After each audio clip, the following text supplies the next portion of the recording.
Greetings, delighted to have you with us for this edition of Content Evolution New World. Kevin Clark here on the East Coast and Mike McGuire is on the West Coast. Mike, how you doing, buddy? Doing very well. Looking forward to today's session. All right, Always and great to have Joe with us.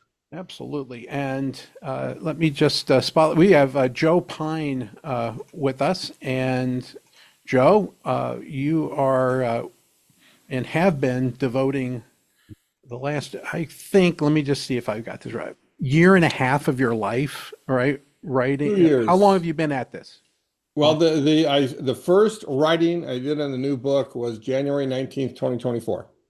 Okay, so a that is a good chunk of time, but you've been living with the concept for decades because it's always been in the experience economy model. It's always been at the top. You just, would stop at Right. the penultimate level and dwell I love the there, word right, penultimate. Yeah. for the world. And you've done a great job of getting the experience economy going. But unpack the transformation economy for us, the next level up, the pinnacle of Yes. your model. It is the pinnacle. It is the ultimate. I love the word penultimate, but I only ever use the word ultimate if I actually believe this is it, and I believe this is it. Okay. And as you said, it's been there for over 30 years. It was in early 1994 that I came up with the experience economy and immediately the transformation economy, just asking like what's next. And so basically, I'll describe the whole progression of economic value, culminating in the pinnacle. And I'll say also, Kevin, with the pinnacles, originally we had it as a pyramid, like That's right. this. That's And right. eventually, one of my clients at AT&T suggested what people often call the ladder as it, and that's the way we eventually went to. But so it starts with the agrarian economy based off commodities, through the industrial economy based off goods, physical, tangible things, through the service economy. And obviously, over the last 30 years, we've shifted into an experience economy, an economy where experiences were the predominant economic offering, that experiences are what people want today. And then the fifth and final, the ultimate offering is transformations. Transformations are when you use experiences as the raw material to guide people to change, Hmm. to help them achieve their aspirations, basically. I always say any business that's in the business of being healthy, wealthy, and of helping people be healthy, wealthy, and wise is in the transformation business. Healthcare, education, financial, so-called services are really about transformation because money is the means to an end for most people. Some people it is the end, but for the most part, money is the means to the end. And you sell the end rather than the means, then you're going to gain much more economic value. So the important thing to understand is that transformations are in fact a distinct economic offering, just Hmm. as the other four, right? It's as distinct from experiences. Experiences are from services, service from goods, and goods from commodities. I still can't get, the OECD or other big economists to recognize them as distinct economic offerings. But indeed, someday that will come, and after I die, probably. I mean, they kind of look at it as, that's a service, okay, because Right. it's delivered to.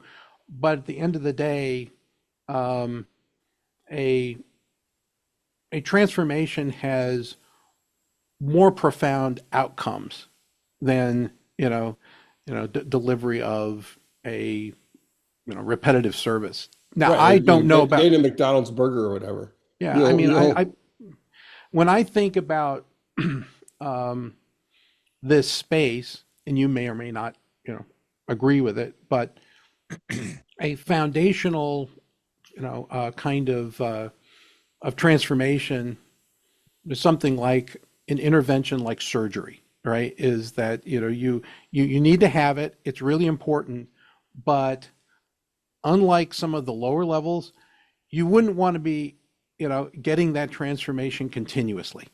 That's It's correct. kind of like I would like to have it, and I'd like to get to the plateau that it delivers, right? Where, I'm doing much better than I was pre-transformation, but I don't want to live in continuous transformation. No.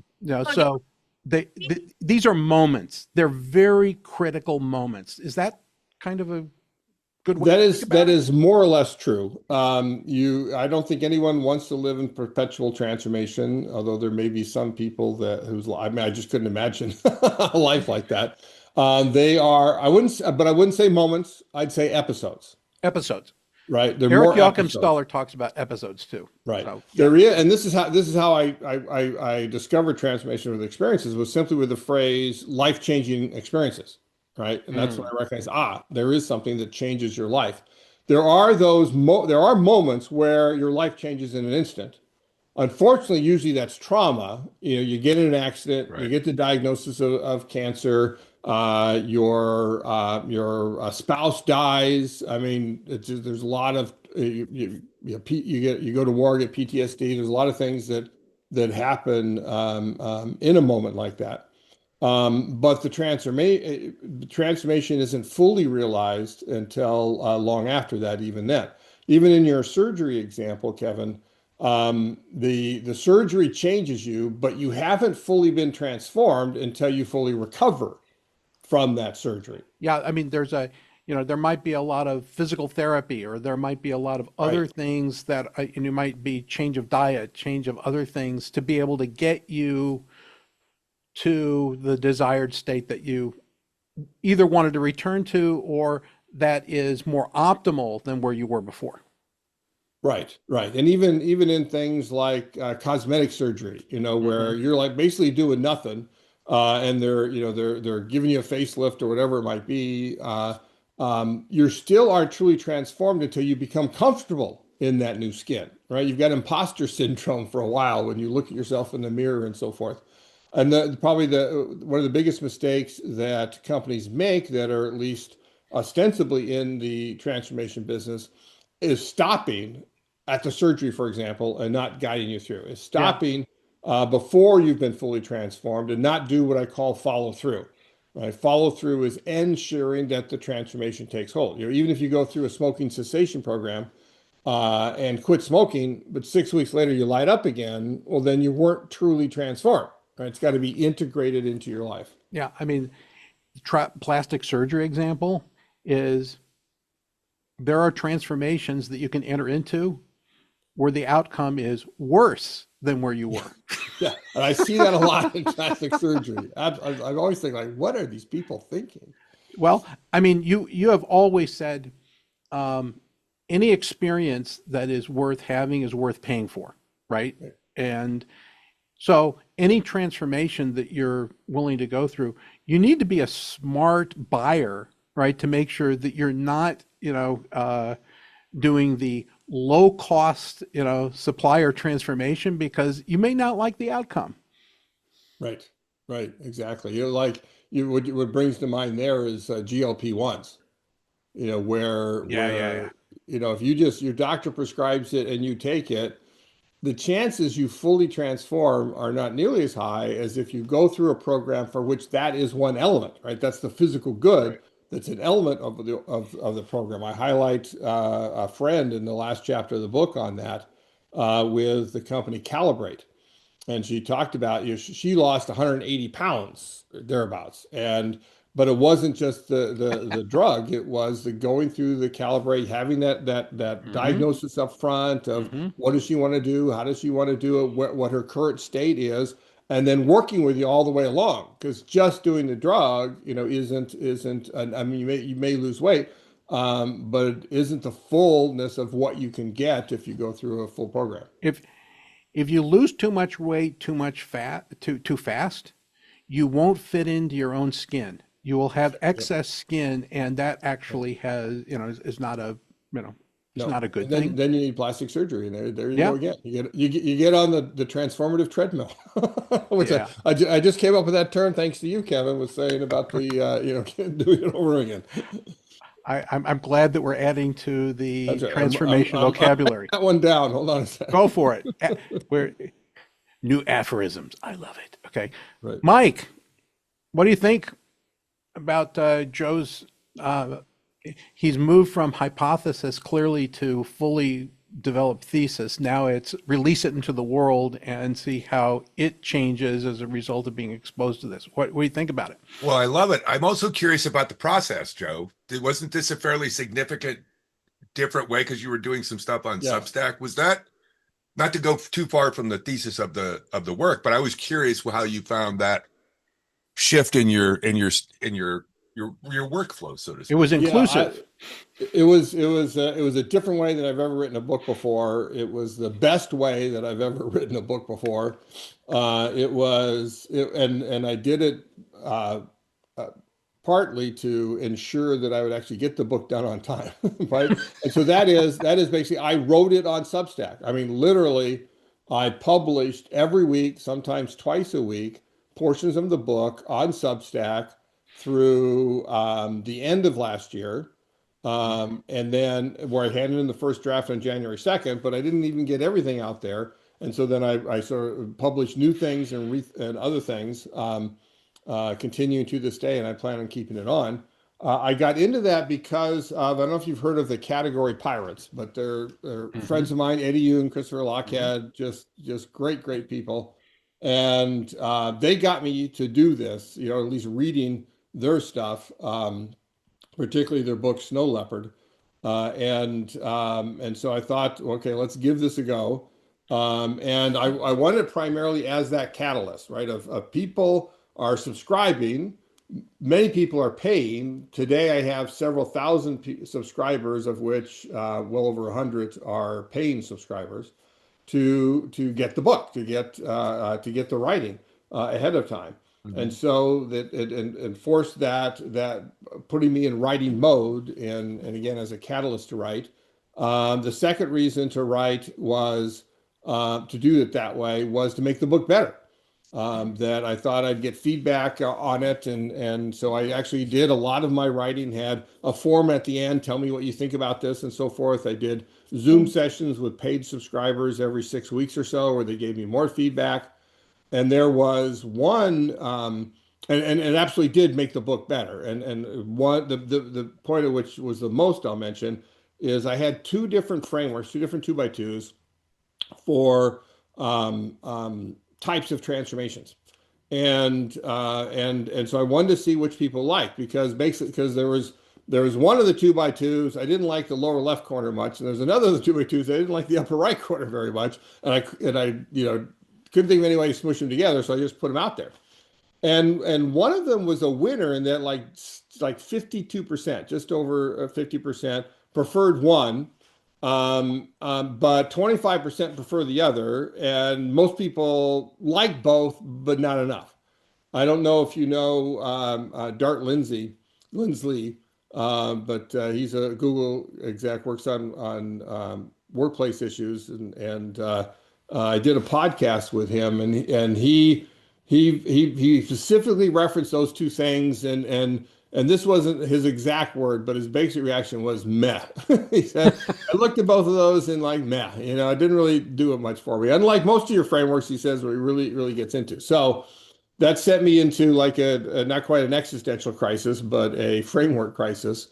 And I spent an afternoon on my whiteboard wall. On the other side of this wall, I have another set of bookcases, and then a conference room / cigar lounge with a whiteboard wall on it.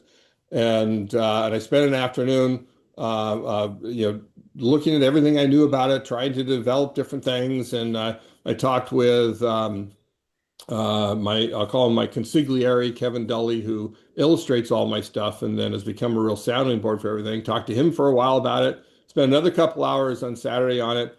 And Sunday morning, in the middle of a sermon at church, boom, this model comes full formed in my mind with 3 sections and multiple levels and all this stuff. And so I call it Providence that I came up with this. I call it the Delta model, which I love because Delta being the universal symbol for change, right? I use all the time. That's my shorthand. I use X for experiences. I use Delta for transformations.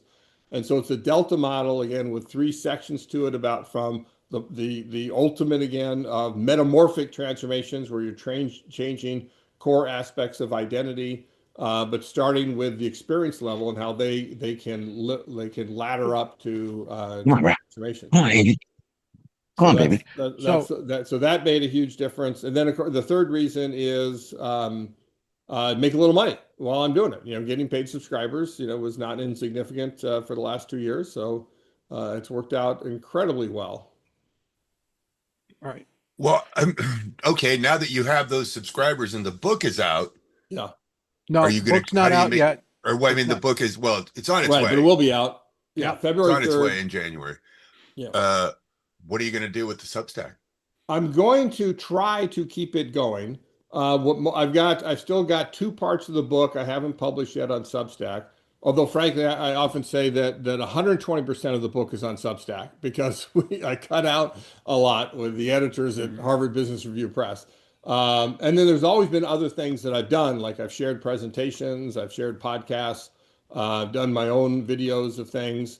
I and I've done book reviews of other books that talk about it, as well as articles. So that's the sort of thing that I'll continue doing.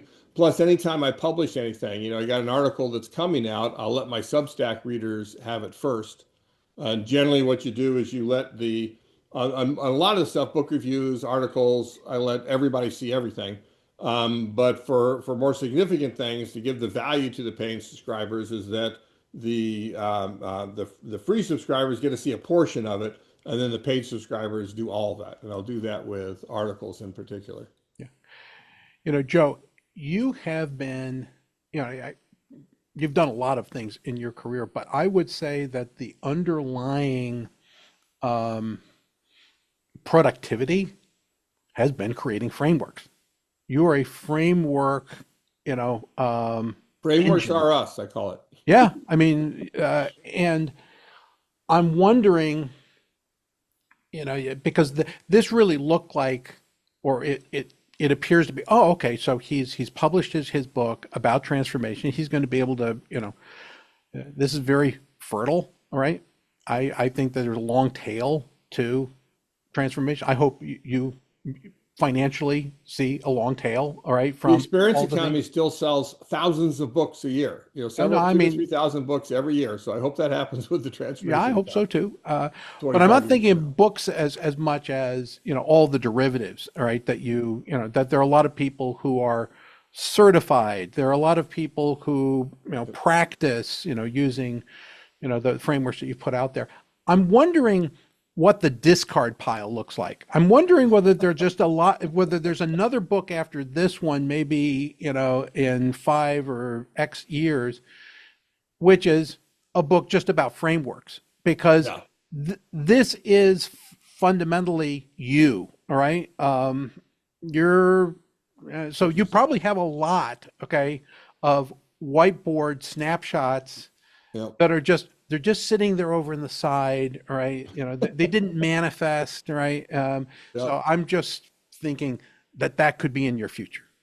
Yeah, that is true. I've got frameworks that haven't been published that I use with clients that I really like. I've got other frameworks that I got out of clients. I can still remember a time with I worked. I often do a lot of work with Dave Norton of Stone Mantle Insights Consultancy, and we did work for one of the major broadcast networks Hmm. 10, 15 years ago, and we he had all of this stuff on a whiteboard, right? He's filling all this stuff out, all this data, basically, this Hmm. columns and rows and all this Hmm. stuff. And I'm just sitting in the back, sort of soaking it in. And um, he says, now I'm sure Joe has already developed a framework that makes sense of all this, right? And so, I straighten up in my chair and I look more intently, and within 2 minutes, I had a framework that did do it, and they loved it, right? It just helped explain what they should do. And then that same meeting later, we're on a whiteboard with just me, Dave, and the client, and then I came up with another framework that we published in a digital Harvard Business Review article, 4 or 5 years ago. When the framework's like 8, 10 years, because we sort of hadn't figured out how to do it, which Yeah. is a very simple thing of stupid, dumb, smart, genius, right? You think about Yeah, that's right. technology, how you use it. Some stupid, some dumb, some smart, and then what you really want to get to is genius level platforms. Fantastic. This is a little bit old home week. let me bring Ben. Hi, Ben. Come on in. He said when before we started to record, you said, "Hey, it's Ben." I Ben, Ben, I'm trying to think, Ben. I got your chat thing. Thank you. It was probably 92, 93 when we last met. Probably the last time we interacted. Right, when I was at the IBM Advanced Business Institute. Yeah, and I'm proud of what you've done. Proud. Well, thank you. I thought you were in Texas at the time. Is that where you still are? No, I'm at Emory in Emory. Atlanta. Okay, super. You In spent a little bit of Atlanta. time at, weren't you at Harvard, Ben? Yeah, yeah. Well, that was when I was still at Harvard. Yeah. Okay. Yeah, that would have been, yeah, when you were there, I was, you went to one of IBM's advanced management institutes at Harvard Business School. They put us up there for 2 weeks. And then at the end of, we not only had to listen to the stuff in the morning, but then we would afternoon and burn the midnight oil in creating new plans. I was in market research and intelligence at the time, so they brought all of our team across the business there. And Paul Masano got into a helicopter and came up and heard our pitches. And one of the teams, he funded the idea. He did not fund my idea, right, from our team. But that's okay, right? It was a great Actually, experience.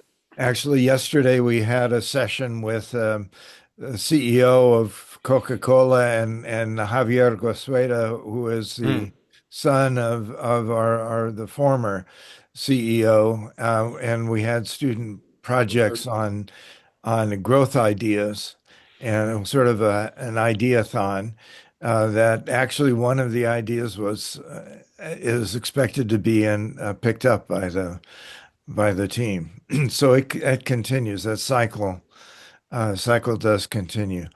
I wanted to just briefly make the comment. It seems that when I was reflecting on the framework, and I do hope you a uh, do a tome on frameworking and Good. and Very good. framing ideas Mhm. rather than just seeding ideas and generating ideas because it's not until they have the lens that's acceptable, but that's part of that transformational issue too, in that and that your frameworks are a projection that are intended to more than just inform, to enlighten and transform the viewer of those as well.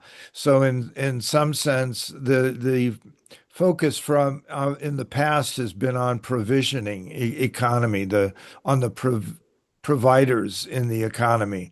This is sort of an inverse on the impacted and influenced of that service. It might be of a product or it might be of a service as well. So I think one of the powerful elements is that inversion into the receiver rather than the producer of the artifact, effect, product, service, or whatever it might be.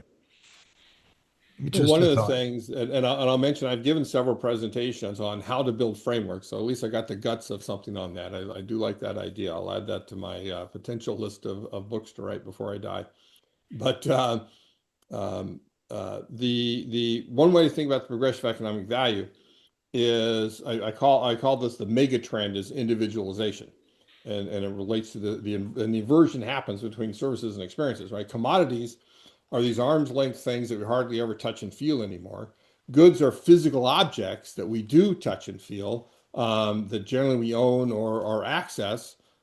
Services are activities performed on those objects, like changing the oil in your car or cleaning your clothes, or on yourself, like cutting your hair and so forth.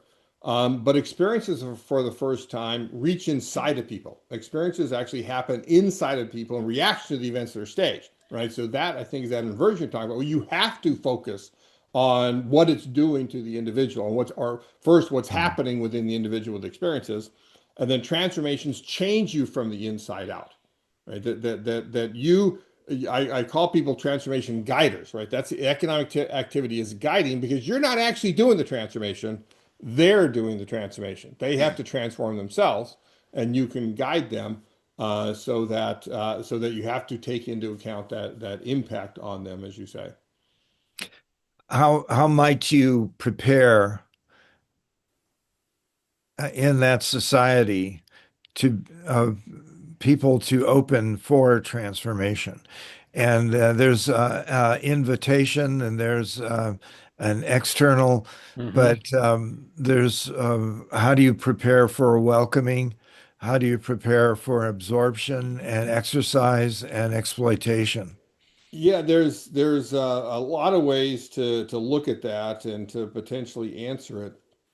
So I'll start with in the last chapter of the book, and this actually was in it's the other than the progressive economic value, it's the only framework that actually was in the experience economy as well, which is the three phases of transformation. Right. So the first phase is diagnosis, right, of understanding who the customer is, what do they want to become, where are they now, where do they want to be, and then you can design a set of experiences that effect that transformation, that guide them to that pinnacle of where they want to be. The diagnosis sometimes includes triage, where you got to decide, is this person actually capable of the transformation that they want? And sometimes it begins with an invitation. I actually have this box in the book on, because I like the word you use there, on invitational transformations, on inviting people to transform that they don't necessarily have that aspiration yet. Um, so the diagnosis, then the experiences, and the one change I made from the experience economy book is there we called them staged experiences, and now I'm calling them encapsulated experiences, because encapsulation is it's actually a name to what academics have been researching for a while. So the only thing I really came up with is the name, but is like the thing that you need to do to take almost any experience and make it at least potentially transformative. And that is encapsulation is putting the experience inside a capsulation that involves preparation beforehand, reflection afterward, and integration on an ongoing basis. And so every experience you have, you want that cadence of encapsulation in there where they're doing a lot of reflection, and that helps them keep on track, that helps them stay committed, that helps them actually achieve they want, even though it's never going to be a monotonically increasing line by whatever measure. It's always going to have ups and downs to it. And then finally is follow through, as I mentioned before, not follow up, which is hi, how you doing, but follow through, which is ensuring that the transformation takes hold, right? And so, and those three phases are basically encapsulation writ large, right? That the diagnosis is the preparation, the experiences have the reflection embedded in them, and the integration happens on during the follow through. And then how might we deal with reflection, acceptance, post post post transformation assessment of the influence on the individual for continued acceptance or even rejection or even reevaluating and or challenging as Yeah, well. yeah. I mean, it is something that you're going to want to reevaluate. I mean, ideally, as you're going along, you're evaluating what the progress has been, what's left to do, and you need to evaluate going forward in terms of are you still achieving that aspiration? Is it still part of you? Does it lead to perhaps another aspiration that you want to have, and get on that maybe that transformative treadmill in a positive sense? That yeah, I want to get even better and so forth. One example I use all the time is because I'm a big golfer, and I actually did 20 some years ago when I lived still in Connecticut, after having left IBM living there. I was taking golf lessons because I was really pretty poor. If you know about golf, you have to say I was probably a mid 20s to high 20s handicap golfer.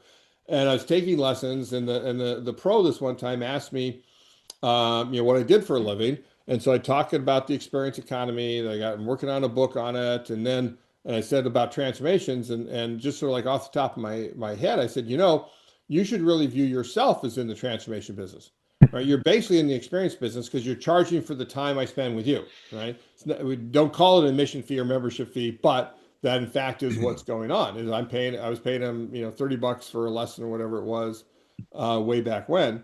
And I said, but what I really want to do is I want to become a single digit handicap golfer. And again, off the top of my head, I said, I tell you what, I'll pay you half your normal fee, right? So you're still making it at that level, but I'll give you $5,000 if I become a single digit handicap golfer. And his first reaction is he went like this, looking at me, right? So he is doing triage. He's like, is this person capable of becoming a single digit handicap golfer? And then if I said, okay, well, if you do that, this is what it is. I'm going to give you a practice regimen. You're going to have to practice 3 times a week. I don't care how many times you play, right? That's up to you, but it's practicing that what really matters. I'm going to tell you exactly what you're going to be able to do for that. I'm going to go out on the course with you and teach you course management and these sorts of things. And none of that had ever come up when he was fat, dumb, and happy to get his $30 a lesson. But once his income, $5,000, became dependent on my outcomes, then all of a sudden the process changes. So that's one key lesson out of that. Is that when you charge for it is when your income is dependent on your customers' outcomes, is when it catalyzes you to actually be good enough to do it, right? To do all the right things it takes. But your point about what happens after is that your goals can change as you go through that process. You may decide, I'm happy with being a low, a 10 to 15 digit handicap golfer. Or once I got to single digit, I want to get to low single digits, which is a whole other thing. Or I want to get below single. I want to be, it's called a plus handicap, right? That's a whole other thing. And so you can have those things where they continue to work with you, or maybe you decide somebody else is going to be the one that can get you to the next level. And of course, that's just one dimension of self in terms of identifying as a golfer. There's many other dimensions of which I may be undergoing transformations at the same time. And medicine has taught us to shift to outcomes focus. Yeah. As well. And have you attained that level of achievement? I did. I got down to 6.4, had it for a while. I got busier and stopped practicing as much. And right now it's 10 point something. Yeah. And so I'm working with another guy because I left. I'm gonna get back. I just want to be like 9. That's my goal. I want to be 9 something. Well, there you go. I can tell people I'm a single digit handicap, but I don't have to play to it in any terms, because actually you play tougher courses, it'll actually be a 10 or something. That's my goal. So I wanted to continue Old Home Week. Martin, all right, is Joe, you introduced me to Implement, right? They say, hey, they're sending a team to your backyard, Kevin. Right, All right, right. help them get rooted. Okay, well, we did. That was fantastic. And by the way, they're getting people to being single handicap golfers, right, as part of their mission, right? They That's are. part of your mission, It's Martin? built into their name, right? They want to help, not only give the advice, right? Here's your PowerPoint deck. Have a great day, right? They want to follow through, right?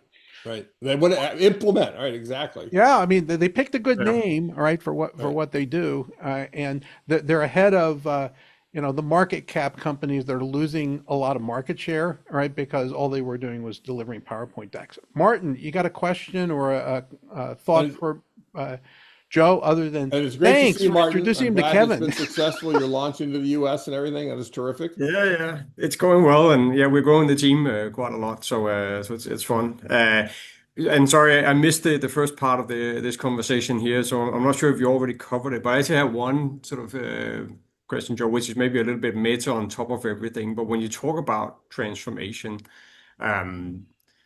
what do you wish you could say about transformation that you can't say today? I definitely we haven't covered that before. What do I wish I could say about transformation? I'll say this, that I'm a Christian, and the ultimate transformation is what God can do. The ultimate transformation is becoming a new creation because you accept the Lord Jesus Christ, right, as your Savior. And it's partly why I did say earlier that there is no economic offering after transformations, because the only thing I can imagine beyond that is that the transformation would be so great that it would perfect you, And that's not the province of man, that's the province of God. And so that, I mean, there are allusions to it in the book. The dedication talks about it. But that's, it's, and the Encore of the Experience Economy talked about it as well. So that's, that's a very personal thing that I would love readers to know that I don't really talk about. And I'm sure that was not the answer you were looking for, Yeah, but that's the answer that occurred to me. Good answer. well, that made this a very unique moment today. So that's fantastic. And I think that you and I have talked about that in the past. Richard Hawks, you had some comments in chat. Come on in.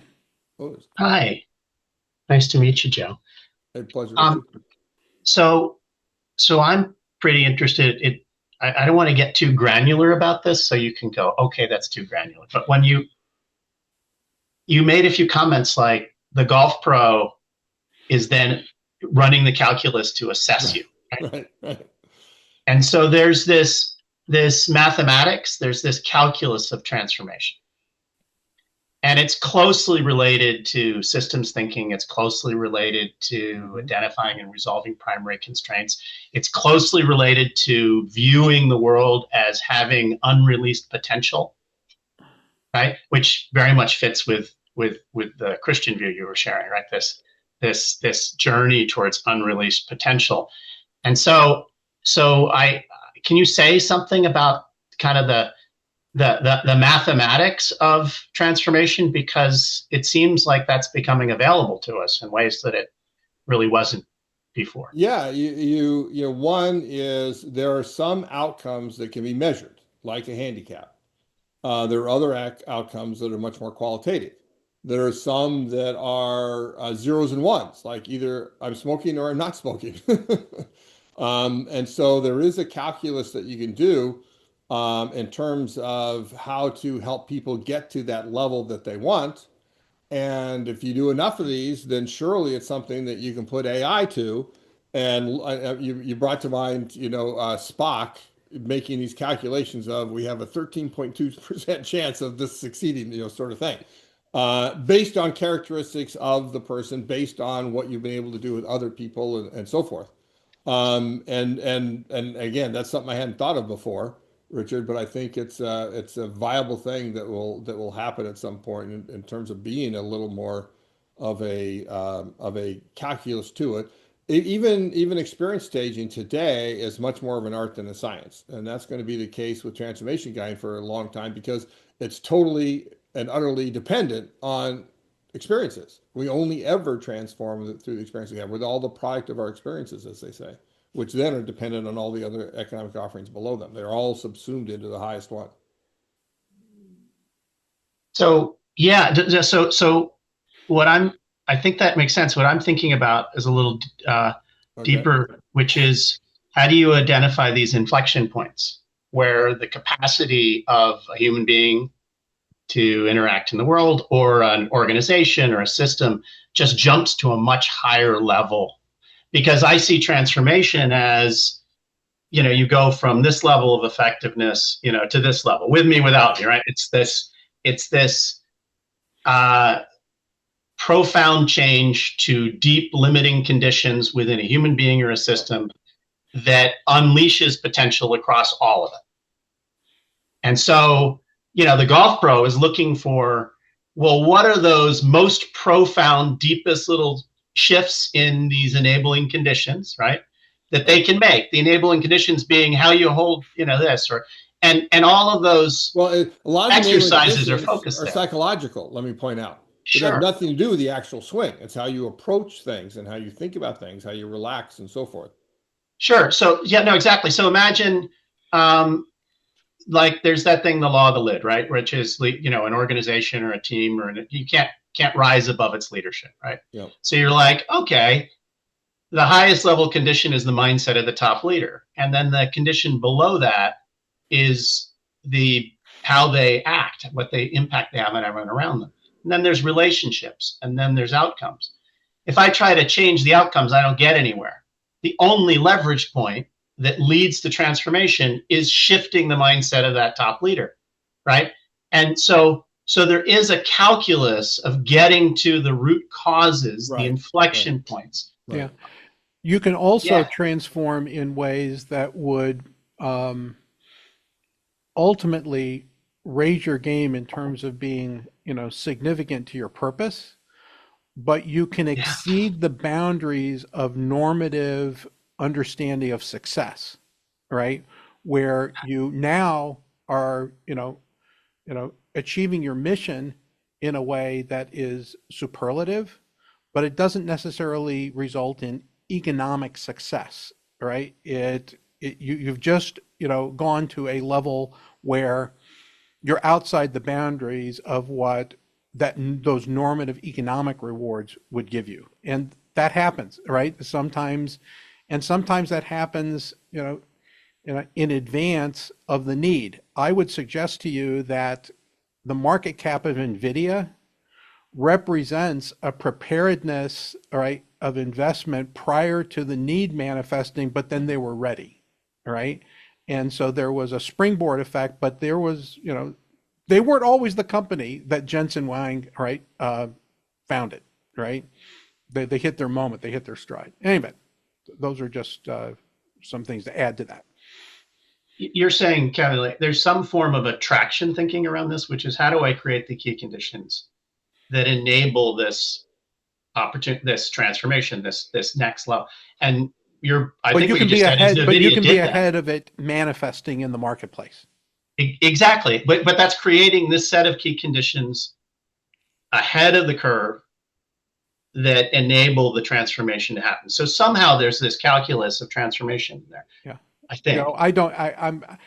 That's how I think about it. We've had those conversations about, survival, success, significance, progression. And, the fact is that sitting in significance doesn't mean that you are necessarily fully successful the way that society defines it.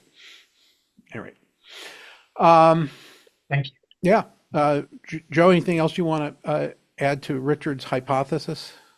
I think for the most part, it's a very good hypothesis. When you particularly get into organizational transformations, as you're talking about, there are a lot of tentacles out there. There's a lot of things to touch, and it's an incredibly complex thing. I would say I hadn't heard of the law of the lid, LID, I assume is what you said. Yeah, that's a John Maxwell Right. term. Okay. It's out there, but yeah. Okay. I don't that is in my mind, that is in no way a law. It's just a tendency. Organizations can be changed, from somebody at the very bottom, coming up with something that never been thought of before, and it changes everything, so I think it's a bit overstrong, but when you're looking at the organization as a whole and wanting to change it, then you're absolutely right. All right. Very good. Thank you. I appreciate it, Richard. Good contributions today. So I don't see any hands up. Oh, Janice just asked a question. That's great. Janice, join us. Perfect timing. Hi. Hey, Kevin. Hey, Joe. Hey. So I loved your first book. I loved The Thank you. Experience Economy. It was transformational for me and our business. And for years, we've been utilizing the tagline, transforming team performance. And so we work with executive teams. We analyze their group dynamics and optimize their performance. But using it as on the tin, like actually coming forth and saying that as an objective in all of our marketing, we found it was very difficult for executives either to believe they can be in that end state, or more importantly, they believe anybody else can be in that end state. So we always start with that in mind. And, there's so many factors that they're in control of and not in control of that can, lead to their perception of being transformed. That we start that way, but very rarely use it. So I'm hoping with your book that more people will be able to see that this is possible and doesn't have to be this God state. Like it doesn't have to be that they're fully, every single cell of their body is transformed. Right. But, they're I love the word encapsulate, but there are these possibilities of transformation along the way, perhaps. Yes, yes. And one of the things, one of the most gratifying comments I always got from the experience accounting was people saying, "Thank you for giving me a vocabulary to describe what it is I do for a living." And I think that will happen with this as well. I mean, you're already using the transformation term, but only to a certain extent, right? Because what I think I've got this somewhere in the book. The word transformation is scary, right? The idea of transformation. It's one of the reasons why I haven't written a full book on it for 25 years because I thought it'd be too scary to get into that. But you see how things have changed over the last 5, 10, 15 years in terms of the use of the word, in terms of the thought process, in terms of the recognition of people and organizations, desiring that change and transformation. But still, it's not always. I tell most companies, don't call yourself an experience, just be an experience, and that is often the case here. Of you may not want to use that big scary word or refer to it in other ways. You may want to describe what outcomes you want them to head towards, because particularly if there's a large gap, it may scare them off. So you can look at milestones and things along the way. As I learned, when I was a teenager from my dad, the answer to every question is it depends. And it depends on your situation and how to go about it. I will say one thing that I think is important that may be more difficult in a situation like you're describing. And I alluded to it earlier when I talked about outcome versus inputs, right? Is that you are what you charge for, right? Whatever business you're in, you are what you charge for. If you charge for undifferentiated stuff, you're in the commodities business. If you charge for tangible things, you're in the goods business. If you charge for the activities your people perform, you're in the service business. If you charge for the time your customers spend with you, again, you're in the experience business. And transformations, it's charging for outcomes, charging for the demonstrated outcome your customers achieve. But if you can't talk about it or don't talk about the outcomes, and it's not best for the client, the customer to talk about the outcomes, then that may not be the most appropriate. But there's also different ways that you can phrase that, such as the extent to which you change, as opposed to what that final outcomes is. But it's only when you charge for outcomes that you will indeed create a transformation that has a set of offerings that has a high likelihood of actually helping the customer, guiding the customer to achieve those aspirations. Janet, what do you think about that? Yeah, I mean, depending on the client, we did charge for outcomes, but it made a number of people nervous. Yeah. So, we said, okay, we're going to charge you 30% less, for the service, and then 40%, so a 10% kicker after the, service was performed based on these, levels of There achievement. you go. There you go.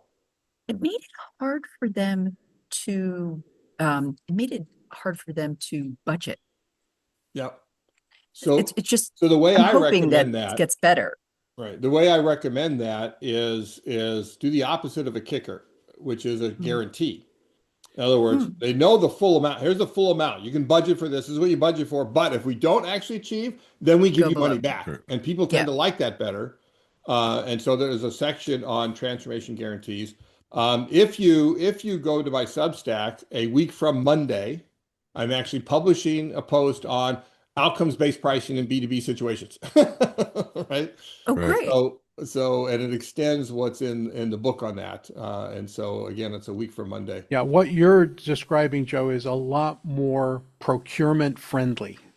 Yes. Okay, Exactly. so I great. because they'll take a discount every day of the week, all right? A bonus, right? They kind of look cross-eyed at. So I love that advice.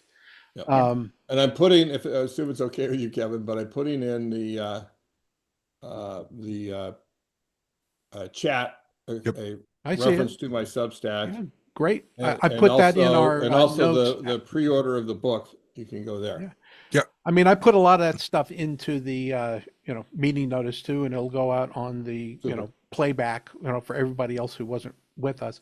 Let me just ask a question. In the encapsulation world that we were just discussing, We just celebrated the 50th anniversary of the internet last year, all right? And it's based on packets, little packets, okay, that are, moving along. And it always reminded me of my early days doing intermodal transportation when that was a new thing, okay, where you could put everything into a high cube and you could move it from a boat to a train to a truck, That's right. Your encapsulations could be even further decomposed into packets. Okay. Yeah. Little packets of transformation that then add up, and perhaps incrementally, it's easier for the organism to accept the smaller units than the big idea, all right, that ultimately you're trying to have manifest.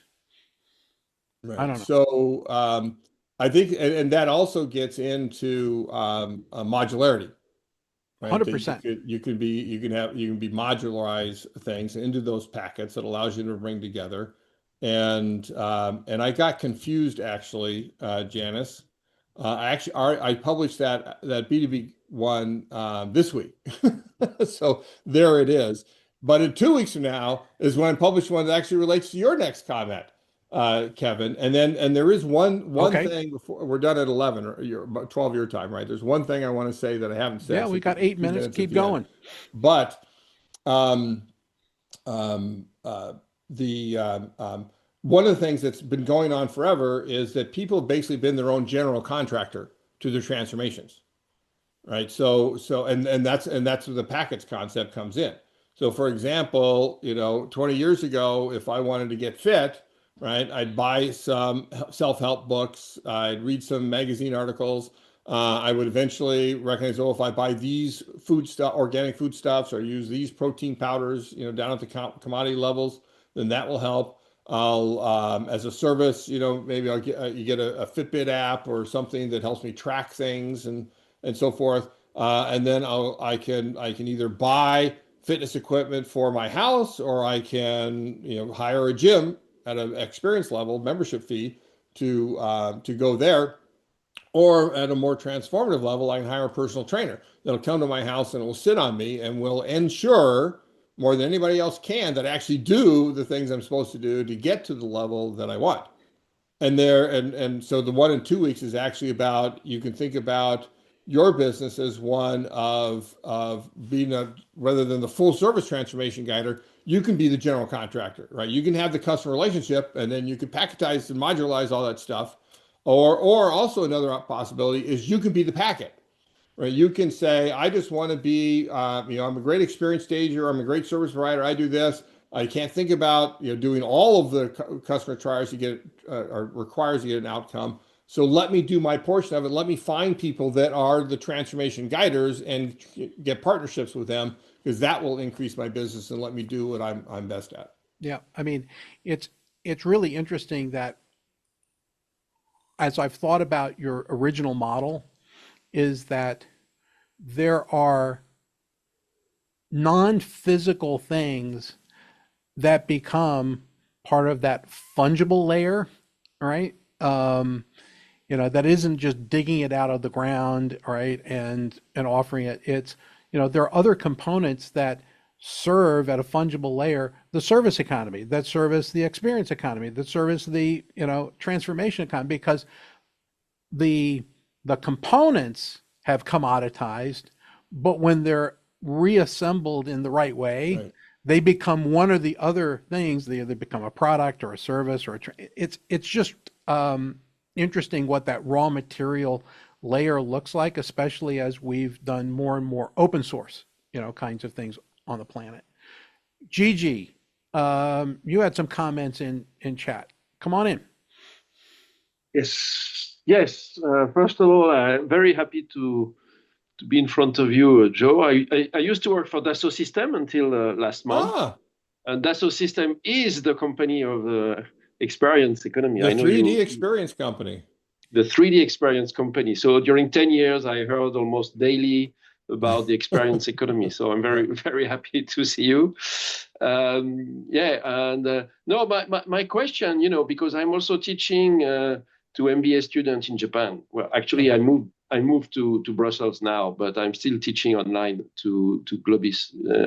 And one of the class I'm teaching is strategic reorganization. So it's about transformation, and and in Japan, teaching about transformation is a kind of challenge, I would say, because it's pretty much about Kaizen. And I always make the comparison with thermodynamics. It's about you move from a level of entropy to another level of entropy. So at some point you need some activation energy to be able to go through a mountain pass. Otherwise you fall back to, and people say, you see, it doesn't work. Your transformation is just bullshit. Yeah, let's go back to the previous situation. And in reality, when you from my observation of different cases, I taught you see that the number you talked about diagnosis as a stage number one, but people just don't share the same diagnosis, and the reason they give is not the real reason.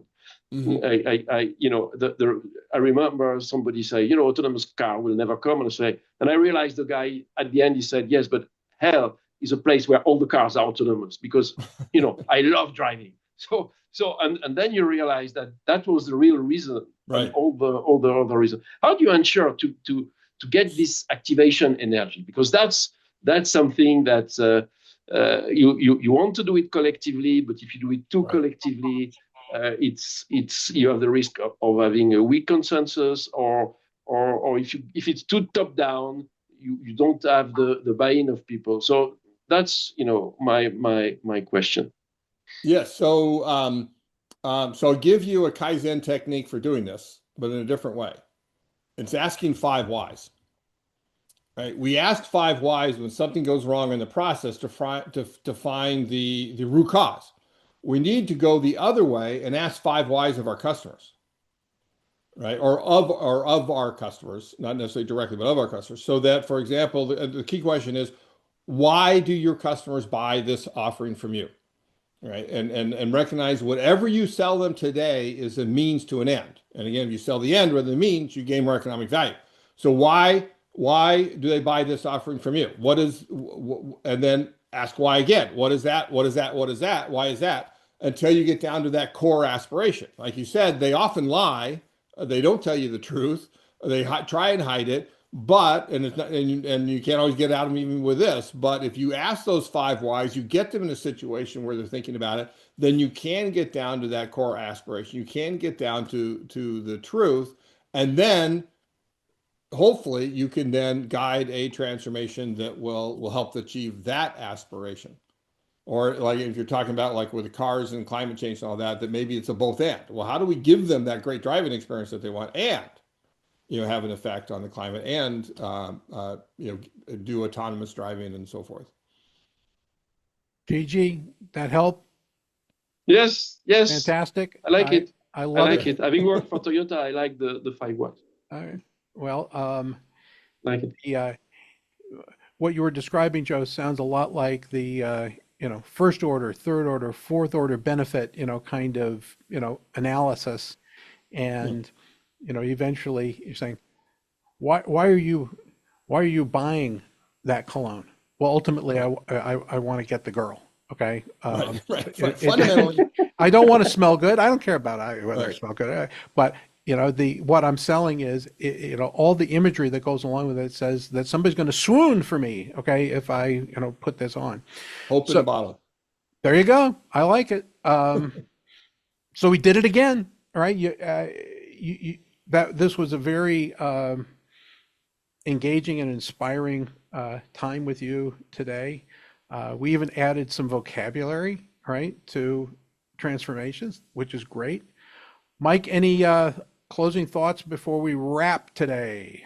No, this has been fantastic, Joe. Thank you. I started off not talking on the topic, asking you about the process. So thanks for that. I've been trying to figure out Substack myself. And I would hope that at some point in the future we could chat, because I had a small scale business that I worked with my dad on that was in the travel economy and involving art and basically curated experiences for artists. Yeah, well, it was a transformative travel is the biggest growing section of the tourism industry. Yeah, but this was long before we had any of those terms. Everything was still paper, but it was really lovely to see you again, and looking forward to checking out the book. Kevin, last word to you. Yeah. And Joe, I hope that, sending positive energy your way, that, this book is a transformation for you in this moment and the people that you're going to be choosing to serve going forward. We're just delighted for you. So All right. keep Well, I going. appreciate I'll that, keep in Kevin. touch, and we'll see if we can, if Content Evolution can bring you some clients in the space that you're trying to navigate now. Good for you. Super, All super. right. And one quick thing to yeah, Martin, I saw your chat about outcomes-based pricing. If you got ideas or thoughts, or if you're doing it and have examples in that, I'd love to learn more. yeah, we are all for that. So, I'll just finish by saying, and Joe, thank you for being an advisor to Content Evolution for decades, right? I don't call on you very often, but when I do, you're always there. So thank you for everything you do. My pleasure. And in everything you do, be intentional, folks. We will talk to you next week. That'll be the last call of our season, and it will be our kind of our holiday party and open mic. Take care. Talk soon. Take care, Joe. Cheers. Yeah. Thank you.